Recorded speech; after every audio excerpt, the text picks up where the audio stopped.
পটুয়াখালীর গলাচিপায় অবশেষে পরিবারের কাছে ফিরে গেলেন খুলনার বাগেরহাটের মানসিক ভারসাম্যহীন মহিউদ্দিন ইসলাম। দীর্ঘ ৩০ বছর দুঃসহ যাত্রার পর বড় ভাই লুৎফর রহমানের পরিবারে ঠাঁই হলো এই নিখোঁজ মানুষের।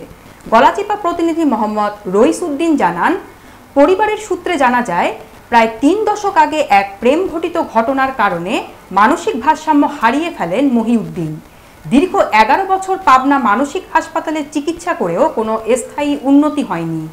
এরপর ২০০২ সালে পরিবারের কাছে ফিরলেও প্রায় ১৮ মাস আগে আবারও বাড়ি ছেড়ে নিখোঁজ হয়ে যান। এ বিষয়ে বড় ভাই লুৎফর রহমান বলেন, আইনের সহায়তা নেওয়া সম্ভব হয়নি নানা জটিলতার কারণে, তবে আল্লাহর উপর ভরসা ছিল একদিন ভাইকে ফিরে পাব। অবশেষে গলাচিপা পৌর বিএনপির সাংগঠনিক সম্পাদক ও মানবিক আইনজীবী মোহাম্মদ জিয়াউর রহমান জিয়ার উদ্যোগে ফেসবুকে নিখোঁজ ভাইয়ের ছবি পোস্ট করলে সেটি পরিবারের কাছে পৌঁছায়।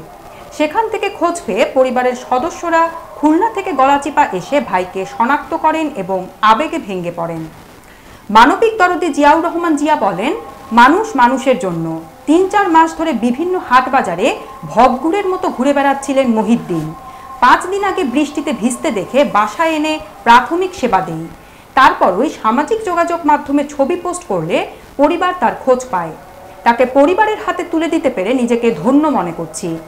এ সময় উপস্থিত ছিলেন গলাচিপা উপজেলা সমাজসেবা অফিসার মোহাম্মদ আনোয়ার হোসেন, সাংবাদিক মোহাম্মদ জিল্লুর রহমান জুয়েল, ৭১ টেলিভিশনের মোহাম্মদ সাকিব আল হাসান, শিরিষ রঞ্জন হাওলাদার, বেইস বেল্ট মাধ্যমিক বিদ্যালয়ের প্রধান শিক্ষক ও সাংবাদিক মোহাম্মদ তালাল আহমেদ, সাংবাদিক মোহাম্মদ রইস উদ্দিন সহ স্থানীয় গণ্যমান্য ব্যক্তিরা।